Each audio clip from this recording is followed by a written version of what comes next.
이 시간 우리 다 같이 하나님의 말씀 누가복음 18장 31절부터 34절까지 말씀 보시겠습니다. 누가복음 18장 31절부터 34절까지 말씀 다 같이 한 목소리로 합독하도록 하겠습니다.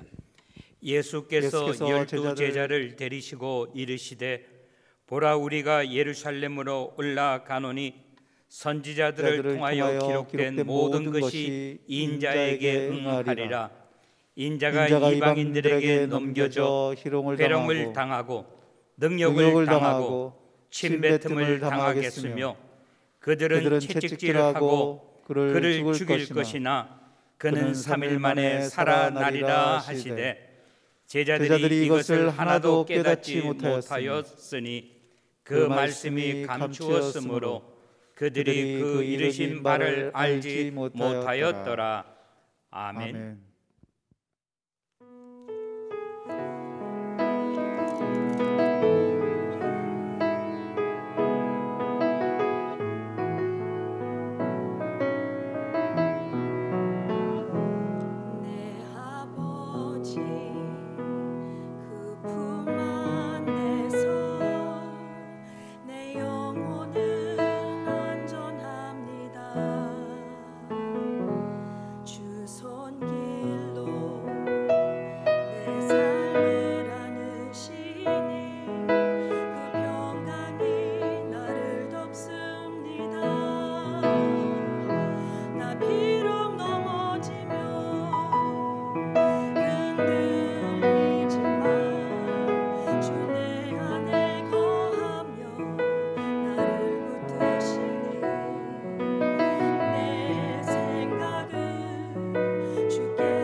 저희 교회 영상 예배를 시작한 것이 작년도 3월 15일입니다.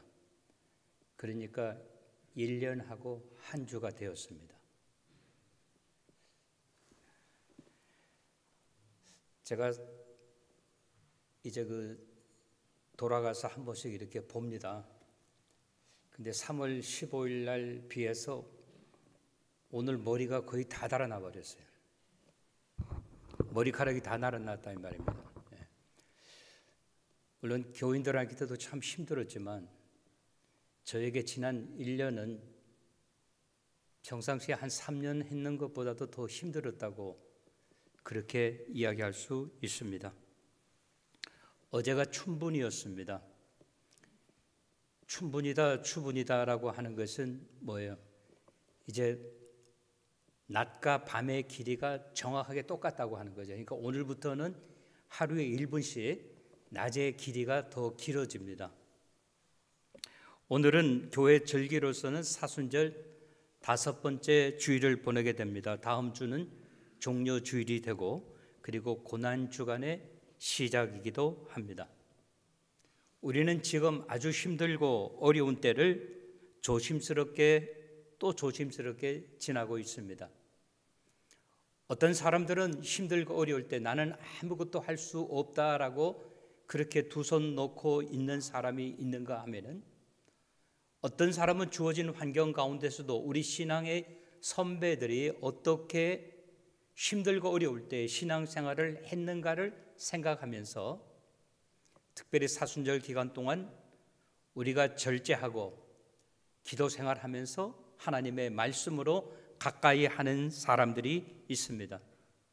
저도 바라고 원하는 것은 우리 모든 교우님들이 여러분들의 영성 생활에 있어서 최고의 정점을 찍게 되시기를 바라고 원합니다. 오늘 누가복음 18장 31절부터 34절에 보면 예수님께서 예루살렘으로 올라가십니다. 혼자 가신 것이 아니라 예수님의 제자들 중에서도 가장 사랑하는 3명의 제자 이너서클들만 데리고 간 것이 아니라 12명의 제자들 모두를 동행하시고 예루살렘으로 올라가고 계십니다. 저는 이 본문에 나오는 말씀을 통해서 크게 오늘 3가지로 생각하면서 은혜 받는 시간이 되기를 바라고 원합니다. 첫 번째 31절에 보면 예수님께서 예수님의 12제자와 동행하시면서 예루살렘에 올라가셨다라고 이야기하고 있습니다. 31절 말씀을 한번 봐주시기 바랍니다. 예수께서 12제자를 데리시고 이르시되 보라 우리가 예루살렘으로 올라가노니 선지자들을 통하여 기록된 모든 것이 인자에게 응하리라 라고 말씀하고 있습니다. 예수님께서는 조금 전에 말씀드린 것처럼 혼자 올라가신 것이 아니라 사랑하는 12제자를 다 데리고 올라가셨다라고 하는 것입니다. 거기에는 수제자 시몬 베드로뿐만 아니라 예수님을 팔아먹기로 작정했는 사람 가룟 유다도 예수님께서는 차별 두지 아니하시고 가룟 유다까지 포함해서 12제자를 데리고 올라가셨다라고 하는 것입니다. 그러면 왜 예루살렘으로 올라가셨느냐라고 하는 것입니다. 우리 주님께서는 어떻게 공회당에서 요즘 말로 말하면 예배당에서만 하나님의 말씀을 가르치시고 설교하신 것이 아니라 때와 장소를 가리지 아니하시고 할 수만 있거든 당신의 시간이 얼마 많이 남지 않은 것을 깨달으시고 어느 곳에서든지 하나님의 말씀을 가르치셨다라고 하는 것입니다. 그러면서 오늘 예루살렘에 올라가는 가장 중요한 이유에 대해서 이야기하고 있습니다. 그 이유가 무엇입니까? 선지자들을 통하여 전해 들은 소식을 다시 말하면 위에 있는 신앙의 선배들을 통하여 전해 들은 하나님의 복음의 소식이 어떤 것인가? 어떤 것은 하나님의 말씀이 재미있기도 하고 유익하기도 하지만은 이해하기 힘든 것들도 참으로 많이 있었습니다. 근데 오늘 예수님께서 예루살렘에 올라가신 가장 큰 이유와 목적이 무엇인가 하면은 내가 이제 얼마 있지 아니하면 어떻게 될 것인가? 오늘 본문에서 이야기하고 있습니다. 뭐라고 이야기합니까? 십자가에 달려 돌아가실 것을 말씀하시면서 거기서 끝나는 것이 아니라 또 부활의 사건에 대해서, 죽음과 부활에 대해서 동시에 예수님께서 가르치시기 위하여 제자들을 데리고 예루살렘에 올라가셨다라고 이야기하고 있습니다. 그렇습니다. 성경에서 말씀하신 기록들이 주님께서 하나님의 말씀이 1.1획도 틀림없이 이루어진다고 하는 것을 말씀하시면서 모든 기록이 인자에게 이루어지리라 라고 말씀하고 있다고 하는 것입니다. 여기서 우리는 잠깐 한번 생각해 봐야 됩니다. 예수님 왜 하필이면 십자가에 달려 돌아가셔야만 합니까?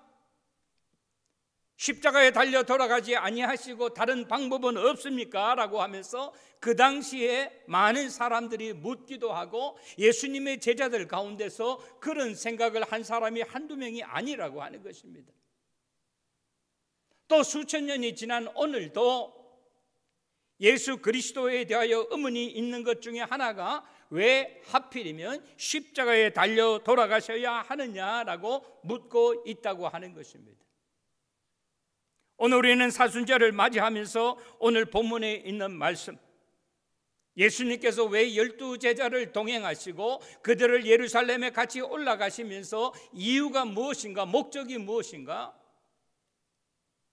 십자가에 달려 돌아가심과 부활하심에 대하여 예수님은 가르쳐 주시기 위하여 오늘 제자들을 데리고 예루살렘으로 향하였다라고 하는 것입니다. 오늘 사순절을 맞이해서 가정에서 예배를 드리시거나 아니면 교회 나와서 예배를 드리시는 우리 사랑하는 성도 여러분, 오늘 우리는 주님의 말씀에 귀를 기울일 줄 알아야 된다라고 하는 것입니다.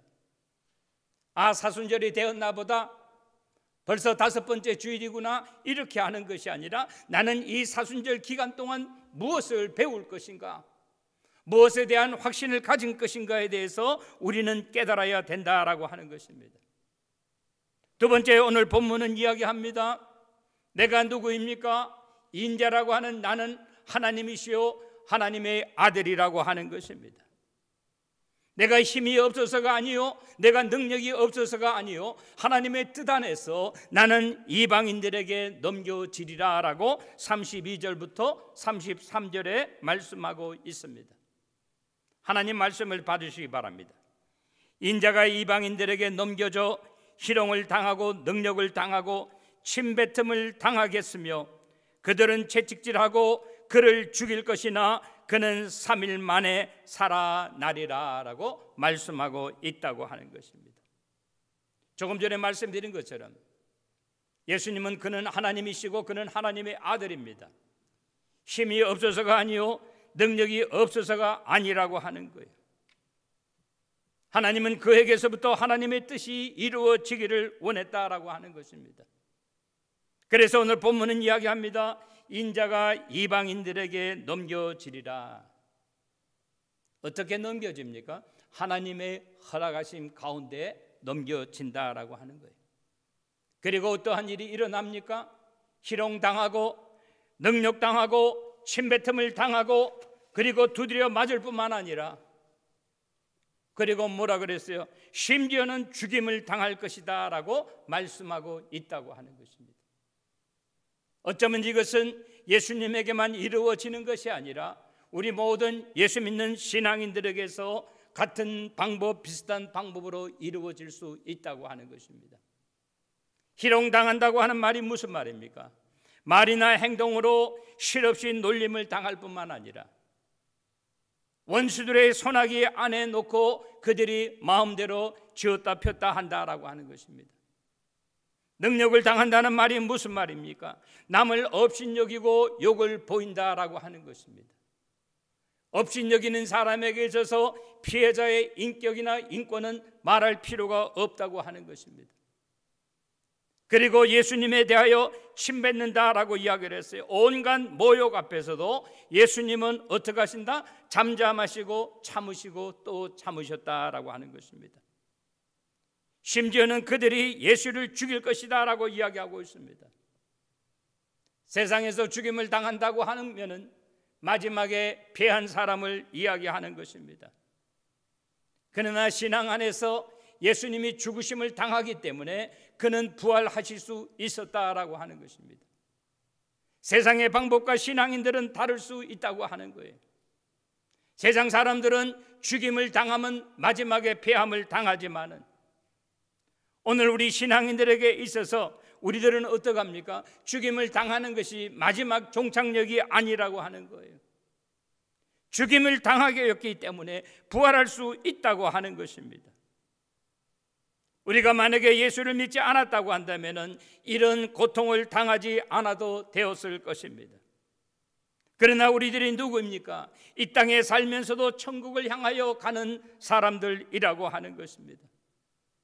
예수님은 이 땅에 계시면서 죽임을 당하였으므로 말미암아 부활을 체험한 것처럼 오늘 우리는 세상에서 희롱당하고 능욕당하고 침뱉음을 당하고 두드려 맞기도 하고 죽임을 당하지만은 예수님께서 죽음 가운데 부활하신 것처럼 우리는 예수 그리스도 안에서 부활할 것을 믿으시는 저와 여러분이 되시기를 바랍니다.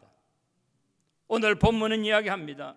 예수님의 생애는 희롱당하고 능욕당하고 침뱉음을 당하고 죽임을 당하는 것에서 그친 것이 아니라 그는 어떻게 했어요? 죽은 자 가운데서 3일 만에 살아나셨다라고 하는 거예요. 다시 말하면 예수님이 말씀하시는 것이 무엇입니까? 우리 기독교가 세상의 다른 종교와 다른 것이 있다고 한다면 그것이 무엇입니까? 기독교 안에만 있는 부활에 대하여 오늘 말씀해 주고 있다고 하는 것입니다. 그렇습니다. 오늘 이 시간 나와서 예배 드리시는 우리 사랑하는 성도 여러분, 우리가 이 세상 살면서 죽임을 당한다 할지라도 그것이 마지막이 아니라고 하는 거예요. 천국 생활의 시작을 이야기하고 있다고 하는 것입니다. 바라고 원하는 것은 우리가 사순절 기간을 통하여 우리의 신앙이 주님의 십자가에 달려 돌아가심을 생각하고 또 생각하면서 우리 주님께서 죽은 자 가운데 사흘 만에 부활하신 것처럼 부활의 신앙을 체험하시는 저와 여러분 모두가 되시기를 주님의 이름으로 간절히 축원합니다.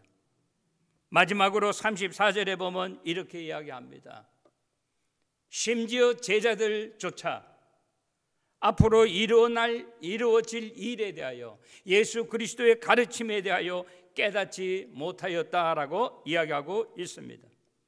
34절은 이렇게 기록합니다. 제자들이 이것을 하나도 깨닫지 못하였으니 그 말씀이 감추었으므로 그들이 그 이른 바를 알지 못하였다라고 이야기하고 있습니다. 그들이 누구를 이야기하는 겁니까? 예수님의 12제자를 이야기하는 거예요.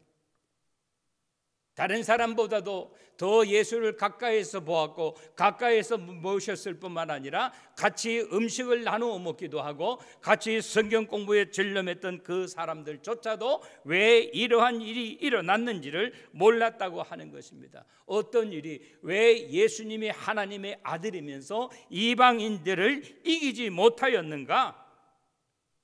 왜 예수님께서 하나님의 아들이고 능력 있다고 하시는 분이 그들에게 죽임을 당하여만 했는가라고 하는 것이에요. 그렇습니다. 예수님의 십자가에 달려 돌아가심은 끝이 아니라고 하는 거예요. 죽임을 당하였어야만이 3일 만에 부활할 수 있다고 하는 것입니다. 그러나 성경이 우리들에게 강조하고 있는 것은 뭔가 하면 제자들 중에서 한 사람도 깨닫지 못하였다라고 이야기하고 있습니다. 그 이유가 무엇입니까? 하나님의 뜻이 그 제자들에게도 감추어졌기 때문이라고 하는 거예요. 그렇습니다. 그 말씀이, 그 믿지 못할 엄청난 성경의 말씀이 제자들에게도, 잘 믿는다고 하는 제자들에게도 다른 사람들과 마찬가지로 감추어져 있었다라고 이야기하고 있습니다. 감추어졌다는 말이 무엇입니까?